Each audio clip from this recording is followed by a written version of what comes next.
de anemia por deficiencia de hierro. En pediatría, porque, como ustedes ya saben, es un tema de actualidad. Vamos a hacer un breve repaso de la parte fisiológica y fisiopatológica, y luego vamos a ir a adentrarnos en la parte de salud pública, que es el tema, digamos, de actualidad en nuestro país. Entonces, a ver, voy a ir pasando. Si hay alguna dificultad, por favor, me avisan. En el primer caso, el acordarnos del ciclo vital normal de los eritrocitos, porque vienen a ser la fuente más importante del aporte de hierro.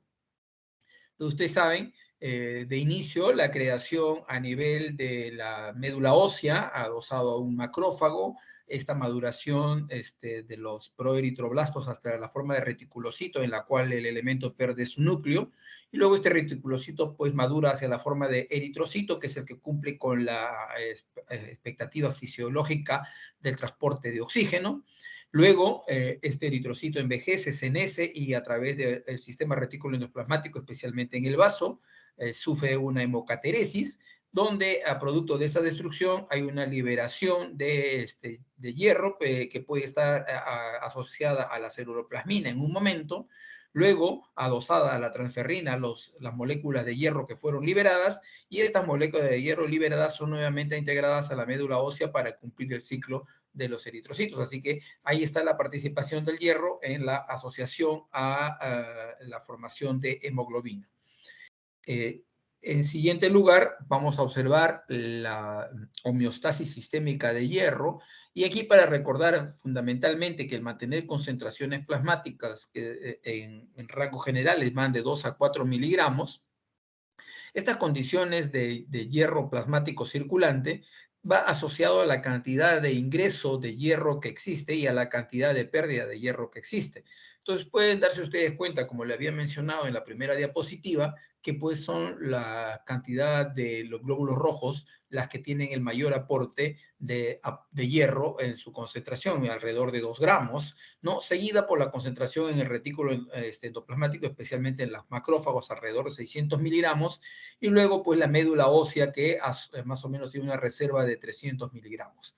Para ellos, el aporte que pueda recibir a través de la absorción intestinal, dense cuenta que ustedes que es pequeño, por eso es que básicamente la cantidad de aporte que viene de la vía exógena es prácticamente para recompensar lo que se pierde, porque miren ustedes la pérdida de hierro que existe también por día, entonces más o menos para hacer un mantenimiento, lo cual quiere decir que debemos tener una buena reserva de hierro si queremos mantener una adecuada homeostasis del hierro. Si no, pues lo que vamos a tener por lo general es pérdidas.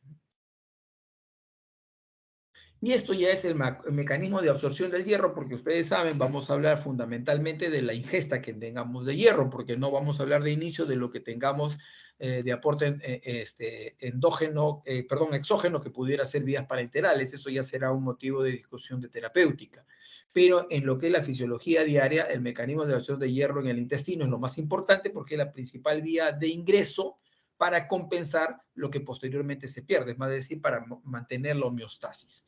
Entonces, aquí dos consideraciones, ¿no? La primera es esta del grupo EN, que tiene una absorción paracelular y que luego, por una acción de una creación endosómica citosólica, es capaz de perder el hierro. También aquí hay la participación, como lo veremos luego, de algunos transportadores, y este fierro puede pasar pues a ser utilizado teniendo su mecanismo de absorción, o puede pasar a tener forma de depósito como la ferritina. De otro lado está la conformación de la transformación de un hierro férrico a un hierro ferroso para que pueda ser absorbido. Aquí hay una acción citosólica de un citocromo B duodenal, que es el que le va a ayudar a esta metabolización, y luego la presencia de un receptor que se llama receptor de metales divalentes. Entonces, este transportador de metales divalentes es el que permite su ingreso del hierro en forma ferrosa, para luego también seguir la misma circulación que tuvo lo que había hecho la absorción a través del grupo EN. Hay otras que también pueden ser usadas, que ahorita lo vamos a mencionar aparte, pero que son de menor importancia en cuanto a cantidades. La otra cosa a tener en cuenta, por ejemplo, el uso de esta bomba de sodio protones, a nivel intestinal que favorece también la absorción de hierro. Y esto es importante por las condiciones en las que puede haber acidificación o alcalización a nivel duodenal y que pueden dificultar la absorción a través de estos receptores. Una vez que ya está en la parte citosólica y tiene que ser exportado, aquí tiene gran participación la ferroportina y la paestina, que son receptores transportadores desde la membrana basal para facilitar el paso del hierro del eritrocito hacia la circulación, donde es unida a la transferrina para llegar a los tejidos en los cuales puede ser utilizado.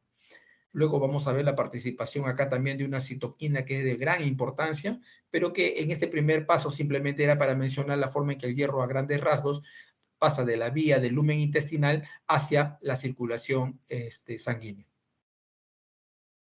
Ya es un mucho más elaborado proceso en el cual podemos ver todo ese intrincado que yo primero lo he definido en forma mucho más resumida. Aquí está, por supuesto, ya en una forma más, digamos, específica. Y aquí tenemos, por ejemplo, lo que les había mencionado yo, ¿no? El usar los factores, receptores de transferrina, donde el grupo EM puede pasar en forma endosómica, pero que luego en el propio endosoma tiene que tener también este mismo receptor de metales divalentes que permite que el hierro pueda pasar para ser posteriormente distribuido a nivel citosólico. El otro es el que habíamos mencionado, que está desde la parte externa de la participación del transportador de metales divalentes, que es luego que favorece la absorción del hierro ferroso una vez que ha sido convertido a partir del hierro férrico, donde está la participación de la ferrirreductasa. Y uno más pequeño que se los había mencionado, pero que ya lo podemos mencionar, lo podemos ver con mayor claridad, son, por ejemplo, todos estos grupos como la de la hemoglobina aptoglobina, el del grupo en hemopexina, el del grupo en este receptor específico y la lipocalina 2, que también tiene una participación. Estos son más específicos para algunos tipos de células, no todas las células lo contienen, por ejemplo, en el duodeno no están participantes, pero en otros grupos celulares tiene más importancia. Una vez que ya tenemos al hierro libre, aquí el hierro puede ser, como ya habíamos dicho, exportado a través de la acción de la ferroportina, puede ser utilizado en la propia célula, en la mitocondria, aquí cumple su efecto, o puede ser depositado en forma de ferritina para poder posteriormente poder ser utilizado nuevamente. Pero normalmente una persona que está expuesta a cambios básicos, a cambios frecuentes de interrelación con agentes medioambientales que lo exponen a procesos inflamatorios. Entonces, esta lámina lo que procura señalarles son la participación de las citoquinas, productos de la inflamación, y cómo influyen sobre la eritropoiesis y la homeostasis del hierro en los animales, especialmente en los mamíferos como el ser humano. Ten en cuenta que las flechas que están en forma discontinua son los que tienen efecto negativo y aquellas que están en flecha continua son las que tienen efecto positivo. Así, por tanto, por ejemplo, las interleuquinas, especialmente la interleuquina 1, otras citoquinas como el factor de necrosis tumoral o el interferón gamma, todos ellos, por ejemplo, tienen efecto negativo. Quiere decir, van a limitar la acción del hierro o el depósito de hierro. Uno, desfavoreciendo la acción de la eritropoietina, otros desfavoreciendo la liberación o la formación de glóbulos rojos ricos en hierro, y la otra del interferón gamma actando sobre el propio MATIE, que puede dificultar su liberación o su permanencia en el tiempo de los 120 días clásicos. En cambio, de otros lados están, por ejemplo, la acción del hierro alimentario, que puede favorecer en el enterocito su acción, la interleuquina 6, de la cual uno tiene ciertas dudas si es favorece o no, pero de los cuales se ha señalado en algunos trabajos de investigación que cuando está presente favorece. Por supuesto, la transferrina, que favorece la acción sobre la médula ósea para que pueda llevarse mayor cantidad de hierro. La acción de los macrófagos para la destrucción de los glóbulos rojos, clásico en la fisiología, porque aporta gran cantidad hacia la médula ósea posteriormente, una vez que se une a la transferrina. Y son limitantes, por ejemplo, citoquinas como la hepcidina. Acá aparece esta citoquina que yo no la mencioné en el momento de hablar en la acción de la absorción a través de la ferroportina, pero aquí ya la tenemos porque la vamos a poder diseñar mejor. Entonces, esta hepcidina producida a nivel hepático es una citoquina que aumenta cuando hay altos niveles de inflamación. y su acción es negativa en cuanto a la absorción de hierro. Entonces, en condiciones que haya habido procesos inflamatorios o situaciones como falta de aporte, como es la hipoxia, va a llevar a que el hepatocito secrete mayores cantidades de hepcidina y esta limita la absorción del hierro. En otros casos, la sobrecarga de hierro, por ejemplo, también le estimula su producción para limitar la absorción de hierro, para evitar la intoxicación por hierro. Acá ya la podemos tener mejor acción a la hepcidina, ¿no? Entonces, ¿cómo actúa la hepcidina? La hepcidina regula la acción de la ferroportina. La ferroportina es el receptor que va a favorecer que desde la célula, en este caso si es luminal, el enterocito, el hierro que ha sido acumulado, absorbido, no pueda ingresar a la vía sanguínea porque se ve limitado y luego al perderse el enterocito se lleva todo el hierro que había ahí y por lo tanto no favorece su ingreso. En cambio, cuando la hepcidina está disminuida, o sea, cuando no hay procesos inflamatorios o cuando la demanda eritropoyética es bastante, cuando el hierro sérico está bajo, cuando el hierro tisular está bajo, la hepcidina disminuye y entonces la ferroportina favorece la absorción del hierro hacia la circulación sanguínea. ¿Qué condiciones pueden o están relacionadas al control de la síntesis de hepcidina a grandes rasgos? Todos aquellos que están aquí en forma positiva son los que favorecen la síntesis de hepcidina y todos los que están en negativo desfavorecen la síntesis de hepcidina. Por lo tanto, los positivos limitan la absorción de hierro y los negativos favorecen su absorción.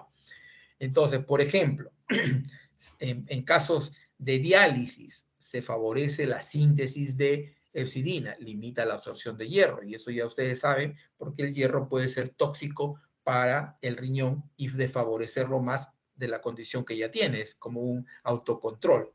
Las transfusiones sanguíneas, la administración de hierro por vía oral o intravenosa, los depósitos de hierro marcados a nivel hepático, algunos factores genéticos y, por supuesto, como ya habíamos señalado, procesos inflamatorios o infecciosos inflamatorios que puedan tener el paciente. Y en cambio, desfavorecen la síntesis de hepcidina cuando hay una eritropoiesis inefectiva, cuando hay anemia, cuando hay agentes que estimulan la eritropoiesis, cuando hay enfermedades crónicas del hígado que disminuyen la función sintética, cuando hay abuso de alcohol, cuando hay infecciones crónicas, otros factores genéticos, así como hay los que desfavorecen, hay los que favorecen, y por supuesto la participación de los esteroides sexuales, estrógenos o testosterona.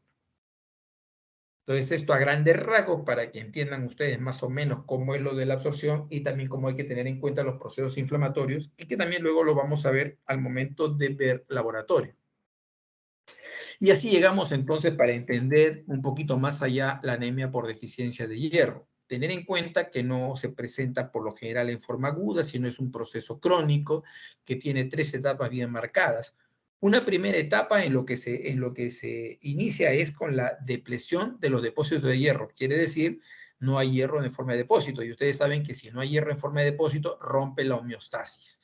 Entonces, aquí el valor generalmente de la hemoglobina, el hematocrito y la ferritina todavía están en valores dentro de lo normal, entre comillas, porque cuando ya buscamos el valor de la ferritina, este es menor de 12 nanogramos. Y ya luego voy a ir con ese valor en las siguientes diapositivas. O sea, el único marcador en esta primera etapa sería tener una ferritina disminuida. En una segunda etapa, ya es una eritropoiesis con deficiencia de hierro. Quiere decir que incrementa la concentración receptora de transferrina, o sea, del transportador. O sea, aumenta el transportador tratando de facilitar que el hierro llegue a niveles, a las áreas donde se lo necesita. Aquí todavía la hemoglobina y el hematocrito son normales, la ferritina sigue siendo disminuida, pero si midiéramos nosotros transferrina la encontraríamos elevada. Entonces aquí los marcadores serían transferrina alta y ferritina baja. Y en una tercera etapa es la anemia ya ferropriva, donde recién se hace evidente que la hemoglobina y hematocrito están por debajo de los valores considerados normales. Hay que tener en cuenta que la anemia ferropénica es la punta del iceberg. Quiere decir que cuando yo encuentro anemia ferropénica, tengo debajo de ellos a todos los que son deficiencia de hierro que todavía no tiene anemia. Quiere decir las etapas 1 y 2. No se olviden de eso. Y aquí señalarles la concentración de ferritina para que lo tengan en cuenta cuando hay o no hay proceso inflamatorio. Luego lo vamos a ver en otra diapositiva también con mayor detalle, pero aquí para que lo recuerden, que siempre tengamos en cuenta en los niños menores de 5 años que la ferritina en suero menor de 12 microgramos por litro en condiciones no inflamatorias es el valor referencial, mientras que en condiciones inflamatorias, y aquí se da como un reactante de fase aguda como la proteína C reactiva, mayor de 3 miligramos por litro. En esas condiciones se considera valor normal de la ferritina 30 microgramos por litro. Aquí lo podemos ver ya en mayor detalle para escolares y para adolescentes. Ya habíamos visto cómo era en niños menores de 5 años, ahora veamos cómo es en escolares. Y aquí los valores aumentan de 15 para los niños que no tienen proceso inflamatorio y 70 para los que tienen procesos inflamatorios. No olviden estos valores, porque estos valores son muy importantes al momento de hablar, especialmente de deficiencia de hierro sin anemia. Otra cosa que debemos tener muy en cuenta en nosotros es que vamos a considerar valores de referencia normal de hemoglobina y hematocrito, porque hemos dicho que cuando lleguemos al estado de anemia ferropriva, vamos a encontrar ya valores de hemoglobina y hematocrito debajo de los rangos normales. Entonces la pregunta es, ¿cuál es el rango normal? Entonces, la Organización Mundial de la Salud, por ejemplo, hizo un punto de corte y dijo 11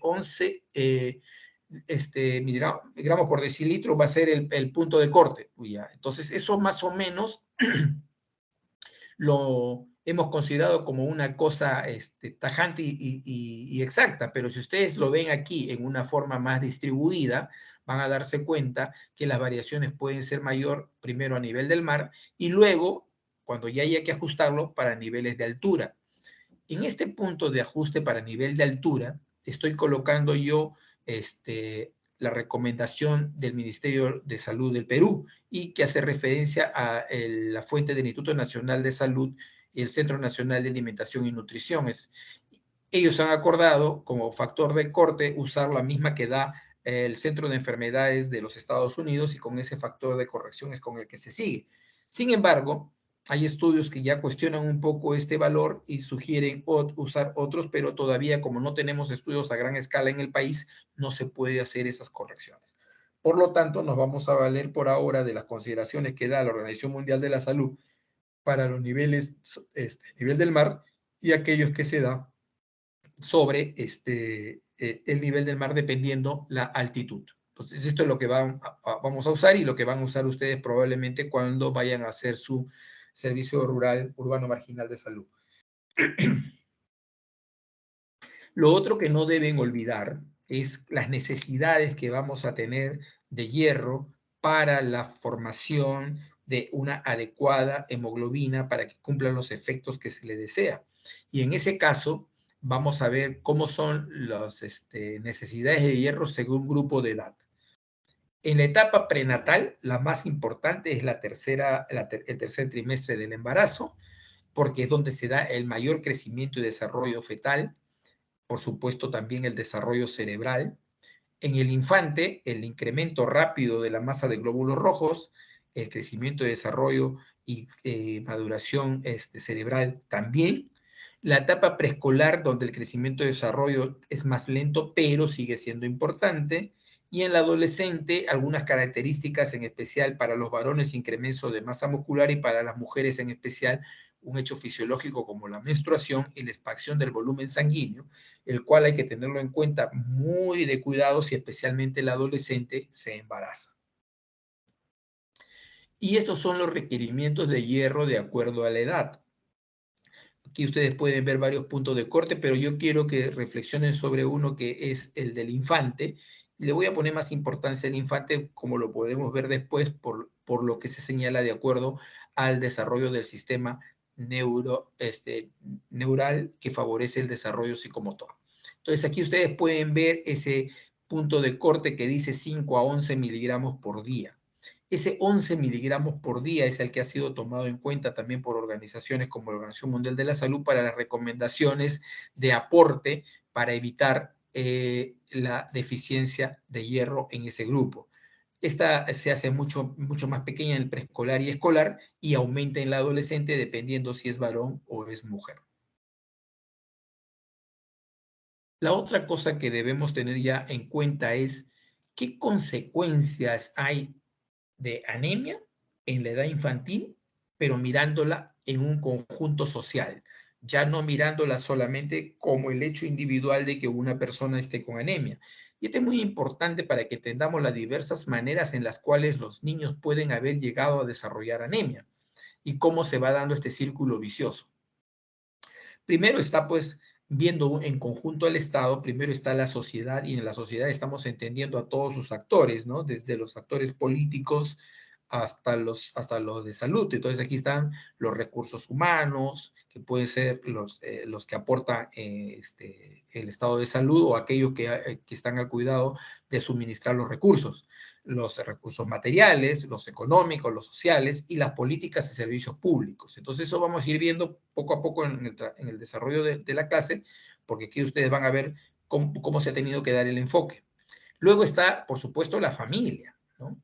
Pero en la familia también no solamente visto en un contexto de salud, sino en un contexto salud bajo lo que es el manto socioeconómico, ¿no? Entonces aquí, por ejemplo, los patrones de la dieta, que los patrones de la dieta pudieran ser deficientes a pesar de que tengan el recurso, lo cual es una verdad, pero los otros también podrían ser patrones de dieta obligados, porque no hay otro tipo de acceso de alimento.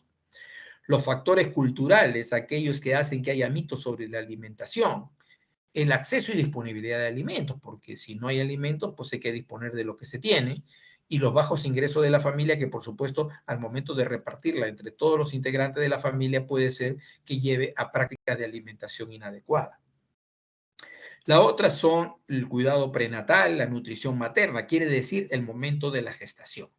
Y cómo esta influencia tanto de un mal cuidado prenatal o una nutrición materna insuficiente puede llevar a que el niño, por ejemplo, ya tenga condiciones como bajo peso al nacer o prematuridad. Unos padres desinformados, con poca información sobre el cuidado del niño, o una educación materna insuficiente, o una madre adolescente que no ha entendido todavía lo que es haber salido embarazada o posteriormente tener un niño. Todo eso va a llevar a que el cuidado del niño, las prácticas de higiene sean inadecuadas, a que haya una falta de acceso por condiciones socioeconómicas, porque si una madre era una madre adolescente, por ejemplo, y viene dependiente de una familia, al ingresar un nuevo miembro, todo se hace más difícil y puede haber una falta de acceso a los sistemas mínimos de higiene y salud. Todos estos dos van a llevar a mayores necesidades nutricionales que junto con las prácticas de alimentación inadecuada nos van a llevar a una inadecuada ingesta de hierro y micronutrientes. Ahora, las propias condiciones del niño con todas esas deficiencias, como pueden ser bajo peso al nacer, prematuridad, malas condiciones de salud, prácticas de higiene inadecuadas, todo pueden llevar a que haga mayores procesos infectocontagiosos. Eso tiene mayor morbilidad. Las dos cosas, o sea, tanto la inadecuada ingesta de hierro más los procesos infecciosos concomitantes, hacen que tenga pues mucho más facilidad en desarrollar anemia. Un niño que termina desarrollando anemia va a afectar fundamentalmente su desarrollo cognitivo y conductual, así como su capacidad física. Ambas cosas que van a hacer, un menor rendimiento. Y un menor rendimiento que va a hacer, afectar el capital humano. Una afección del capital humano lleva a que haya menor producción. Una menor producción cierra el círculo vicioso con recursos insuficientes para su mantenimiento. Esta es una gráfica tomada de la publicación de la doctora Zabaleta en el 2017. Ahí está la bibliografía por si ustedes quieren revisar el artículo completo. ¿Y qué importancia pues tiene el hierro, que lo vengo señalando aquí en esta posición y lo he terminado de poner en este contexto, que al final llevándolo hasta la afección de la capacidad de rendimiento del ser humano? Primero, que la función del hierro cerebral es fundamental en sus tres grandes formas de acción. Primero, el desarrollo metabólico y estructural, quiere decir en la organización del sistema nervioso central. Quiere decir que hasta en la organización del sistema nervioso central se requiere una adecuada cantidad de hierro para que éste sea óptimo.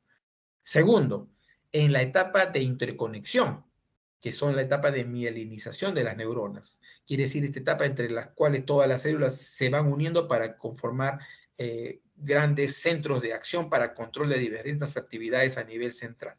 Y finalmente, a distancia, quiere decir la acción de los neurotransmisores.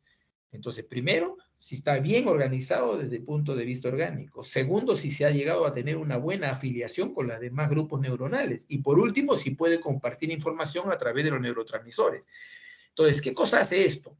Esto hace que la acción del hierro en ciertos momentos de la vida sea de tipo imprinting, quiere decir de tipo necesario y fundamental para evitar cambios a futuro. Es así entonces que una consecuencia de niños con deficiencia de hierro, y esto ya por estudios, y ahí está señalado los dos estudios, el de Loss of Iber, que encontraron que en niños con deficiencia de hierro entre los 6 y 18 meses de vida, tenían posibilidad de experimentar efectos persistentes en la alteración de la función cerebral del adulto. Quiere decir que si yo no evité estos cambios en este grupo etario, lo que quiera hacer posteriormente no lo va a revertir y voy a tener las consecuencias en la vida adulta. ¿Qué cosa es lo que afectan? Si lo podemos ver, primero, afectan negativamente el estado inmune de la persona y la susceptibilidad para morbilidad infecciosa. Ese círculo que yo les decía en la gráfica de la doctora Zabaleta. En niños pequeños, la regulación de la temperatura. Y, por ejemplo, eso se observa bien ¿en qué? En los niños pretérminos, ¿no? Donde también la deficiencia de hierro juega un rol en la regulación de la temperatura. Luego está en la conducta y estado de ánimo.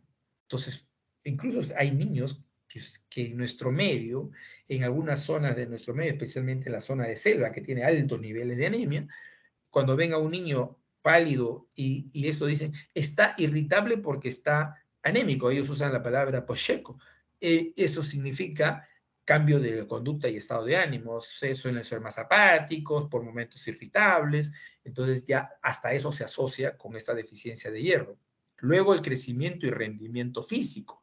Habría que preguntarnos cuánto del fracaso de nuestra juventud en deportes o en otra cosa de aspecto físico pudiera estar relacionado con antecedentes de anemia en su vida infantil.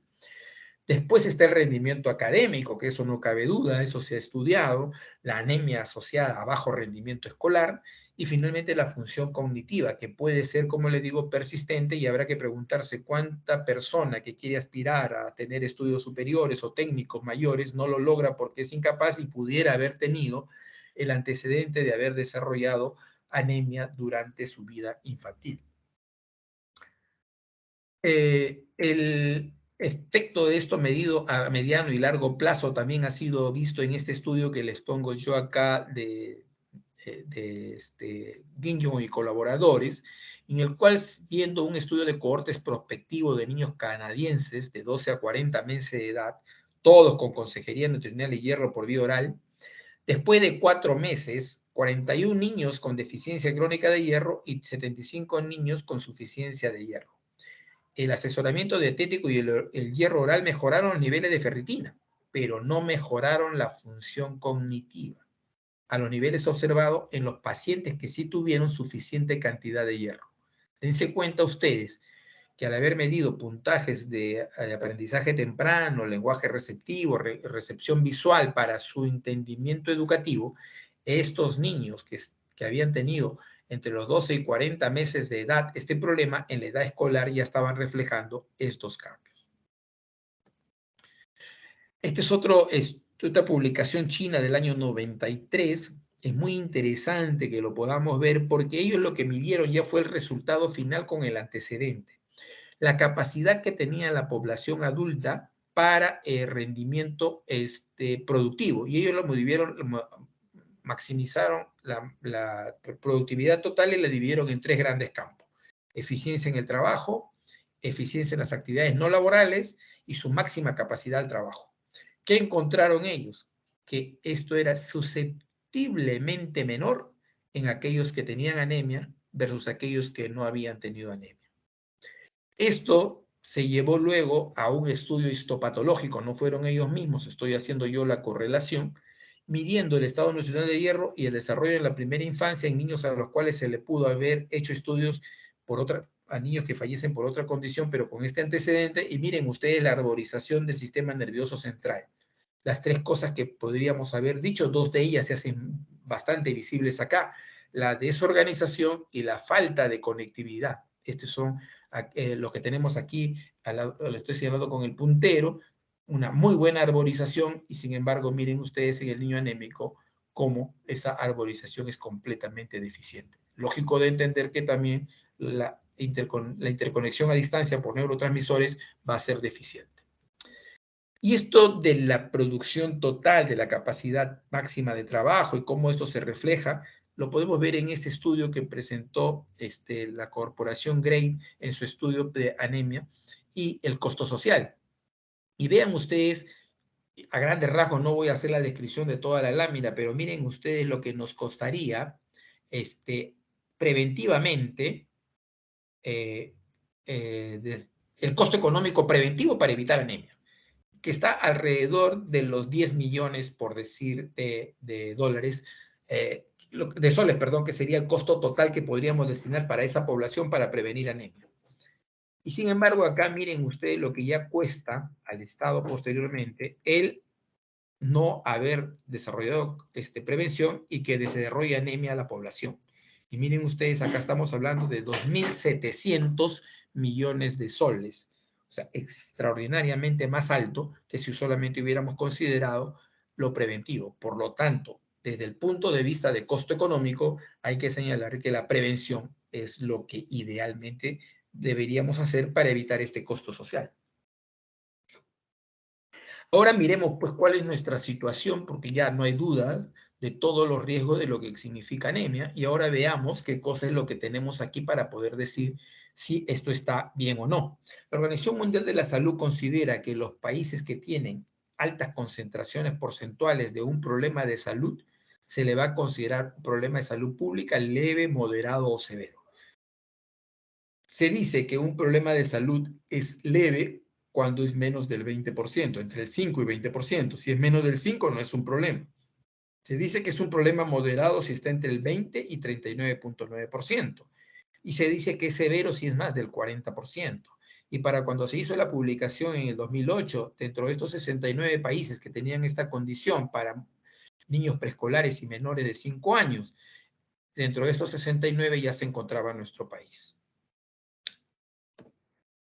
Pero veamos aquí en lo que ha pasado en los últimos 5 años o 6 años. Miren ustedes desde el 2017 hasta el 2022 y miren ustedes cómo nuestro porcentaje sigue siendo más de 40 que nos constituye en un problema de salud pública severo. Entonces, la anemia ferropénica infantil en niños menores de 36 meses es un problema de salud pública severo. Y si ustedes ya luego lo ven entre condiciones urbanas y rurales, por supuesto se darán cuenta que estas son mucho más severas en la etapa rural. Perdón. Ahora, llevado esto en la condición máxima del ciclo de vida del ser humano, ha hecho que el ciclo de vida del ser humano respecto al problema de salud pública de hierro se haya cerrado dentro del circuito de la pediatría. Y eso lo digo ¿por qué? Porque el embarazo, que es la etapa, digamos, que cierra ese círculo, esta etapa de embarazo ahora ha incrementado mucho más en la población pediátrica, teniendo en cuenta que la población pediátrica es hasta los menores de 18 años. Entonces aquí hemos cerrado un círculo vicioso que está incrementando la posibilidad de que los niños nazcan con alto riesgo de anemia ferropénica. Muy bien. ¿Qué hizo el Estado? El Estado reconoció en el año 2018 que este era un problema de salud pública serio, grave y que teníamos que cambiarlo. Y su meta fue reducir la proporción de niños de 6 a 35 meses con anemia a menos del 20%, o sea, 19% al 2021. estamos 2023 y dense cuenta usted, en el 2022 era 42% y ahora a julio del 2023 es 43%. O sea, en lugar de ir mal, vamos peor. ¿Qué es lo que se hizo como Estado? El Estado dijo, vamos a hacer una gestión territorial para enfrentar el problema. Y hizo participar acá a todas las instituciones que tienen que ver con el binomio madre-niño, que es el fundamentalmente se ve afectado. Y todos se pusieron, y esto fue una buena medida en el sentido de que todos sean partícipes del problema, porque es un problema de salud pública serio y tenemos que corregirlo. Lastimosamente, esto que ustedes ven aquí de tantos cuadritos es lo que llevó a que al no haber organización, cada uno haya actuado por su cuenta, cada uno haya hecho lo que ha podido o ha querido, e incluso dentro de los ministerios de salud y el MIDIS, que es el Ministerio de la Mujer, entre los dos hacen el mismo efecto sobre las mismas personas en muchos casos. Quiere decir que los beneficiarios de uno u otro sistema a veces pertenecen a ambos. ¿Eso qué cosa hace? Que se redoble esfuerzos innecesariamente mientras que se abandona a otros. Bueno, sin considerar otros efectos, solamente considerando esta desorganización del Estado, ha llevado a que haya un menor éxito frente a la lucha contra la anemia ferropénica. Pero para no ir lejos, ya en este último año, en una publicación que ustedes pueden estar viendo acá de junio de este año, decían que la actual gestión, o sea, el Ministerio de Salud del actual gobierno, se había fijado para este año reducir el índice de anemia ya no a 19%, sino a 39% nomás. O sea, para que ya no sea un problema de salud grave, sino por lo menos moderado, como dice la Organización Mundial de la Salud. Lastimosamente, como les acabo de mencionar, en lugar de bajar estamos en 43%. Quiere decir que no hay éxito en esta lucha frente a la anemia ferropénica, por lo menos del Estado. Estrategias de intervención se han planteado y aquí esto es una parte para que ustedes lo tomen en cuenta. Empecemos. Ya habíamos mencionado que se da desde el ciclo de vida, desde la etapa de gestante y especialmente hasta que el niño tenía alrededor de los 2 años de vida, los primeros 12 meses de vida está en esta gráfica. Entonces aquí, por ejemplo, pueden ver ustedes, primero, actuar sobre la mujer, prevenir el embarazo, luego una buena atención prenatal, suplemento de hierro a la madre, etc. En este ciclo de vida yo la voy a ir haciendo la descripción ahora una por una y vamos a ir observando. Entonces, si tendríamos que ver que por qué tenemos que actuar ante las adolescentes, primero ya les dije, el embarazo adolescente está en incremento, porque el sobrepeso y obesidad, del cual vamos a hablar un poquito más allá, también su interrelación con la anemia, las pobres dietas de hierro, especialmente en mujeres que tratando de cuidar la alimentación pueden verse afectadas, son 3 de los grandes aspectos que yo puedo señalar de esta lámina en relación a una adolescente en riesgo de embarazarse. La entrega de suplemento de hierro a ellas debe hacerse porque durante la adolescencia los requerimientos de hierro se incrementan. Lógicamente, si la mujer ya tiene una pérdida fisiológica de sangre, por supuesto que el riesgo aumenta. Luego, aquí tienen ustedes una publicación hecha sobre embarazo adolescente. Y miren ustedes, y esto ya no es actual, esto ya tiene 3 años de publicación. Miren ustedes la cantidad de mujeres embarazadas durante la adolescencia y especialmente en aquellas que tienen adolescencia temprana entre los 10 a 14 años. 4 nacimientos de niñas en 10 a 14 años por día es lo que ocurre en nuestro país. Y en adolescentes de 15 a 19 años, 5 nacimientos. O sea, podríamos decir que 9 niños que nacen al día en nuestro país nacen con alto riesgo de desarrollar anemia ferropénica por prevenir de madres adolescentes que están en alto riesgo de haber desarrollado anemia gestacional. Luego, la atención prenatal. Y aquí ya les había mencionado yo que durante el embarazo, especialmente en el tercer trimestre, es cuando las necesidades se incrementaban más. Entonces, ¿es el aporte de hierro oportuno en el tercer trimestre de gestación o no lo es? Es la pregunta que hay que hacerse. Hay que ver si se está cumpliendo con el aporte a las mujeres embarazadas en general, en especial a las adolescentes, de hierro en el tercer trimestre del embarazo. Luego está aquí, miren, el resultante. El resultante es mirar cuántos hijos de madres con deficiencia de hierro terminan desarrollando anemia frente a aquellas que tenían buenos depósitos. Vean que el porcentaje es altamente significativo, casi 30% de los hijos de madres con deficiencia de hierro desarrollan anemia, mientras que los de las madres sin deficiencia solamente el 6%. Las necesidades de hierro más altas durante los primeros, durante el primer año, miren cómo se incrementa alrededor del 6º mes de edad. ¿Por qué? Porque viene la alimentación complementaria y la cantidad de hierro ofertada a través de la leche materna comienza a ser deficiente. Y aquí están los clásicos 11 miligramos por hierro por día, del cual les había yo comentado en las primeras láminas. La otra estrategia que sí ha dado buenos resultados y ha mejorado mucho es que ha incrementado mucho la atención del embarazo en forma institucionalizada. Quiere decir, más mujeres dan parto institucional cada vez, ya no tantas domiciliarias como hubieron anteriormente. Entonces, aquí la ligadura tardía del cordón umbilical ha favorecido mucho también el ir como una estrategia contra la anemia ferropénica. En los recién nacidos pretérmino lógico, las demandas son mayores y hay que tenerlo en cuenta porque al momento de hacer las medidas terapéuticas preventivas tenemos que considerar el tiempo de inicio y la cantidad de hierro ofertable. Aquí está la cantidad de porcentual que tenemos de prematuridad y bajo peso al nacer. Miren ustedes cómo se ha incrementado a partir del 2016 y de ahí se ha mantenido para el caso de los niños con bajo peso y el de prematuridad que sigue teniendo un porcentaje muy similar a lo largo de toda esta década pasada. La lactancia materna, que de por sí es una buena estrategia contra la lactancia materna, también ha bajado sus porcentualidades, y esto más en zonas urbanas, y mucho tiene que ver con la madre que tiene que salir a buscar trabajo y que no puede llevar a sus niños con ellos. Y otro también a la desinformación. Muchas madres no tienen una buena formación educativa respecto a la necesidad de lactancia materna y son rápidamente influenciadas a la lactancia artificial. Y a lactancia artificial con fórmulas que por el inicio pueden ser de buen aporte de hierro, pero posteriormente por las dificultades económicas comienzan a consumir leches o fórmulas con muy bajo contenido de hierro que conllevan a que facilite el desarrollo de anemia ferropénica. Los estados de inmunización que van a evitar también la morbimortalidad o la morbilidad de niños que teniendo anemia la van a hacer de mayor riesgo, también fíjense ustedes que los porcentajes han sido menores. Lógico, se vieron muy influenciados durante la pandemia porque la pandemia bajó mucho la cantidad de vacunación de los niños y se ha recuperado parcialmente, pero no ha llegado a los niveles deseados.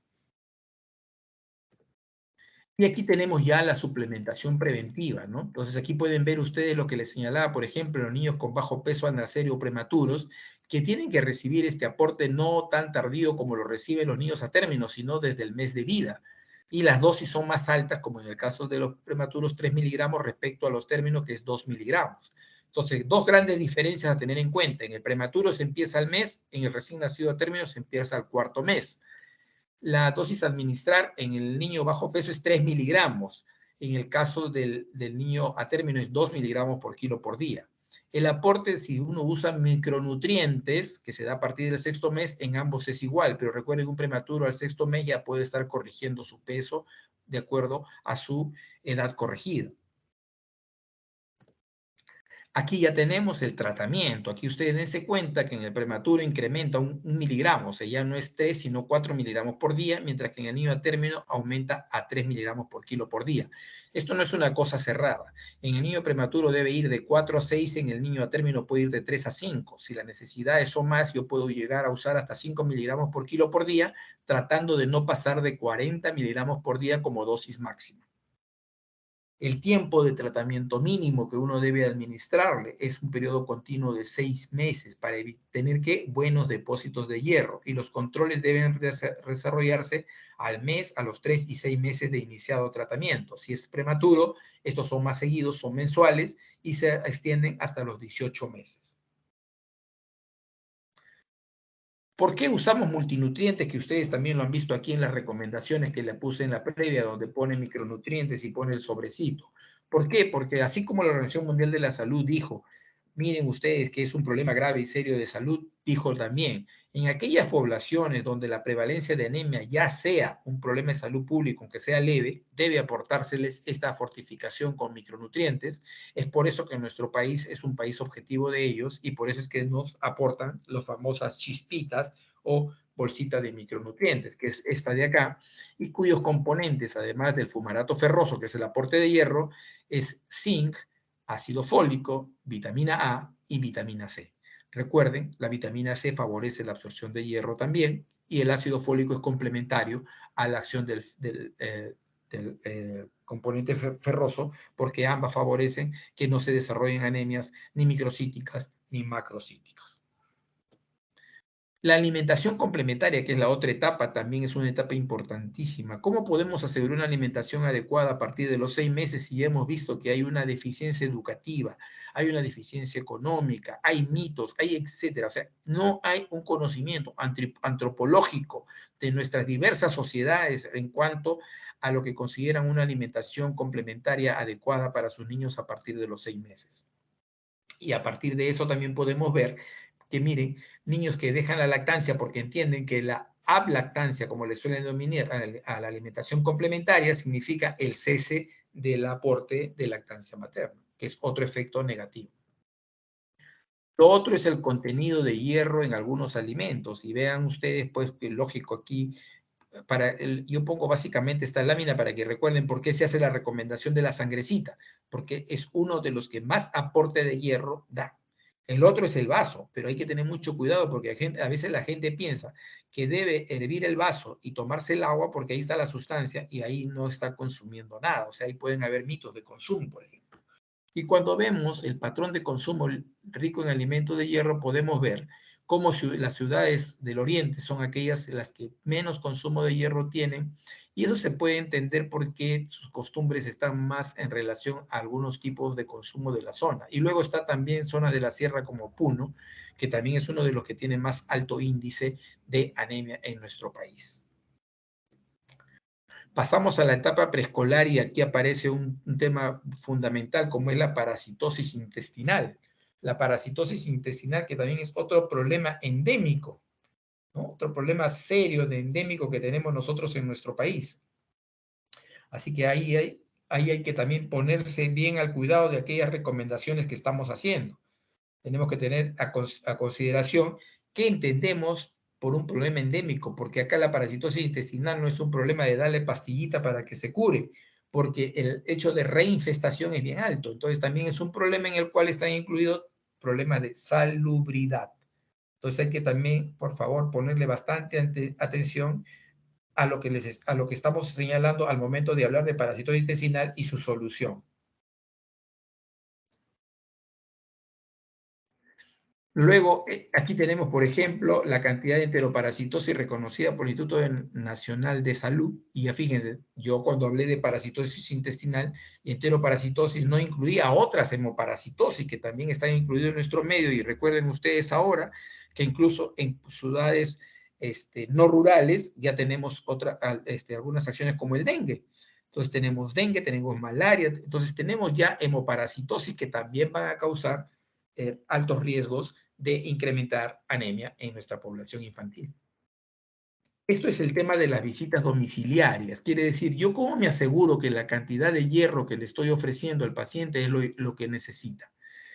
Yo le puedo entregar el hierro, o sea, le puedo dar las chispitas, pero ¿cómo me aseguro que lo cumplió? Le puedo dar el jarabe, las gotas, pero ¿cómo me aseguro que lo tomó? Porque hay estos grandes mitos que los niños comienzan a tomar hierro y las madres dicen, no, eso le estriñó, eso le tiñó los dientes, etcétera. Mire, justificaciones dejan de darle y por lo tanto no sabemos. Fíjense ustedes que la forma de demostrar consumo de hierro a través de estas encuestas nomás, porque esto no es una visualización directa, miren, es menos del 30, alrededor de la tercera parte de la población. Entonces, nuestro nivel es muy bajo para poder saber si los pacientes están recibiendo el preventivo o terapéutico. Aquí quiero hacer una pequeña atingencia, separación de lo que vengo diciendo para mencionar esta parte que lo dije en un momento anterior al señalar a la obesidad como un factor de riesgo o sobrepeso. Zimmerman en el año 2008 publica este artículo donde a través de un estudio demuestra lo siguiente, que adiposidad de mujeres y niños en países de transición, como es el nuestro, predicen disminución en la absorción de hierro en las mujeres deficientes de hierro y una reducción en la respuesta a la fortificación de hierro en los niños. Quiere decir que si yo tengo un niño obeso y le doy fortificación en hierro para tratar de prevenir la anemia, mi respuesta va a ser ineficiente respecto a un niño que no sea obeso. O sea, el riesgo aumenta. Y aquí al ladito estoy colocando esta triple carga de la desnutrición y cómo perjudica a los niños y adolescentes y las mujeres. Ustedes van a desarrollar ahora obesidad y ahí en obesidad van a poder entender un poquito más esto de la triple carga de la desnutrición. Pero aquí esta triple carga de la nutrición que se habla como país, o sea, como en un país hay, por ejemplo, un gran grupo todavía de desnutridos. Recuerden, en nuestro país está alrededor del 12.5%. Hay hambre oculta, quiere decir deficiencia de micronutrientes, anemia, que estamos hablando que en nuestros niños está alrededor del 43%. Y encima le incluimos el incremento de una población con sobrepeso. Una población con sobrepeso que en nuestros niños está llegando alrededor del 8 al 10%. Pero más duro es todavía en aquellos niños, en aquel individuo sobre el cual los tres están presentes, ya no hablando como población, que es lo que entiende esta triple carga de desnutrición cuando se habla como Estado, país o sociedad. Cuando ya uno lo entiende todo esto sobre un paciente, o sea, un paciente puede ser desnutrido, o sea, el antecedente de tener desnutrición infantil, desarrollar anemia y posteriormente hacer obesidad. Ese niño tiene alto grado de morbimortalidad y un muy mal pronóstico para su vida futura. Lo otro es también la contaminación ambiental, desastres naturales, etcétera, que puede llevar a qué? A la acción, por ejemplo, de metales pesados que influyen también con anemia. Y aquí mucho más seria. La contaminación que favorece ¿qué? Que favorece enfermedades infectocontagiosas. Los desastres naturales que lo hemos tenido el año pasado y que estamos a expensas de poderlo volver a tener ahora con el fenómeno global del niño o el niño costero, cualquiera de los dos presentes, y que puede llevar a que haya ¿qué? Menos aporte de alimentos. Al haber menos aporte de alimentos, el riesgo va a aumentar mucho más. El no tener el acceso a los sistemas de salud, mayor riesgo. O sea, el problema es muy complejo en nuestro país, pero no lo estamos enfrentando de la forma que quisiéramos. Y por último, se ha hecho esta otra estrategia que es la construcción del patrón nominal georreferenciado y sectorizado, que sí ha funcionado gracias a la RENIE, porque todo niño debe ser ahora identificado con su DNI y rápidamente podemos saber dónde está y cómo podríamos localizarlo. ¿Cuál es el gran problema? El problema es que la RENIE tiene la información, pero no la termina pasando a donde están los sistemas de apoyo local para que influyan sobre las localidades donde se encuentran estos niños de mayor riesgo. O sea, la información está, pero la acción no. Entonces seguimos en lo mismo. Y por último, esta otra estrategia que es la fortificación de alimentos ricos en hierro, donde hay normas legales en cantidad que obligan a que, por ejemplo, tomando como un solo factor el arroz sea enriquecida con hierro. Solamente aseguran su cumplimiento empresas formales que venden este producto a muy alto costo, porque nadie pues, va a comprar arroz que tiene estas condiciones, solamente es población de recursos que puede conseguir, los recursos medios para arriba. Entonces, los que están de medios para abajo, ¿qué cosa consumen? Consumen el arroz informal, ese arroz que por supuesto no ha sido enriquecida con nada y que no es, o sea, porque la informalidad en nuestro país es muy grande. Entonces, aquí también tenemos una estrategia que no llega a cumplir los efectos que se han deseado. He tratado de hacerles una vista general del tema, poniendo algunas cosas objetivas y puntuales. Más bien, quisiera saber si hay alguna pregunta para poder ampliarla y responderla.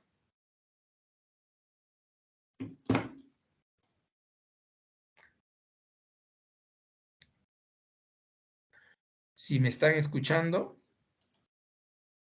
Sí, doctor. Doctor, buenas noches. Sí, doctor. ¿Podría hacer una consulta? Sí, por favor, le escucho. Sí, doctor. Mi problema está relacionado, mi pregunta está relacionada frente a la adherencia del paciente. Ya sabemos que el paciente, pues, tiene sus limitaciones de repente en adquirir el producto, pero el Estado le puede otorgar el medicamento. Sin embargo, muchos pacientes no continúan porque el tratamiento es de 6 meses, el medicamento no es tan apetecible al niño. Entonces, ¿cómo podemos hacer que éste pueda generar una adecuada? El gran problema no es la adherencia del paciente, porque el paciente en nuestro medio es un tercero, ¿no? La adherencia la tiene que conseguir el tutor familiar a cargo del paciente. O sea, quien tiene que ser motivado es el responsable del niño, por decirlo así, porque el niño al final va a recibir lo que se le va a dar.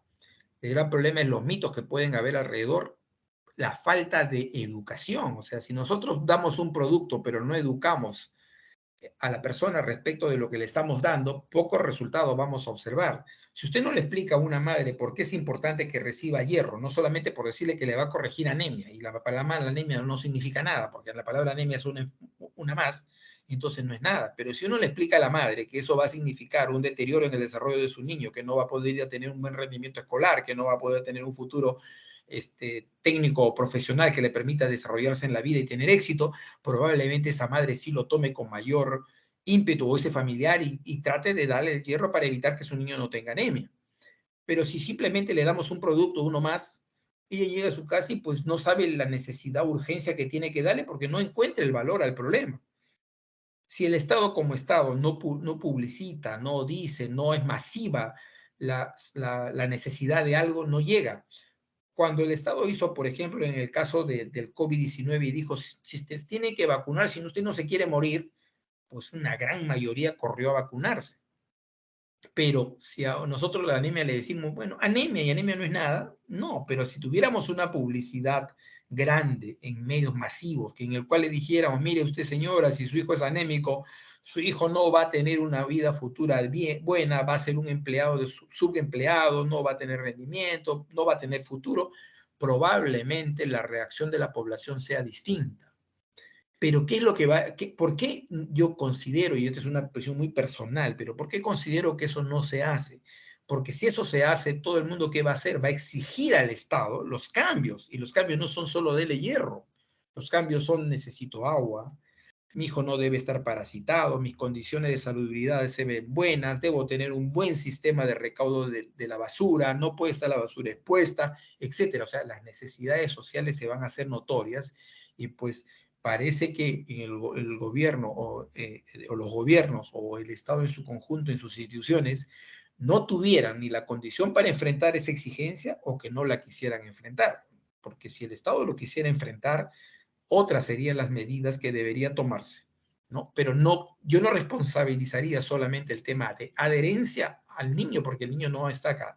La adherencia está dependiendo de un adulto que tiene diversas justificaciones para hacerlo. Es más, por ejemplo, en el personal de salud encargado de entregar estos productos, por lo general es una enfermera que tiene a su cargo 5 o 6 programas. Tiene a su cargo vacunación, TBC, SIDA, control de registro territorial, visita domiciliaria y encima entregar hierro. Entonces ella trata de entregar el hierro lo más pronto posible porque tiene que hacer otras actividades. Entonces no está diseñado el sistema de salud en la atención primaria, por ejemplo, atención del primer nivel de atención de salud, no está diseñado, por ejemplo, para aportar una buena estrategia frente a este problema de la anemia. No sé si le contesté a su pregunta. Sí, doctor, muchas gracias. Tenemos que enfocarnos en el tutor y también mostrarle una creciente preocupación de los efectos que podría tener a largo plazo en el niño, ¿no?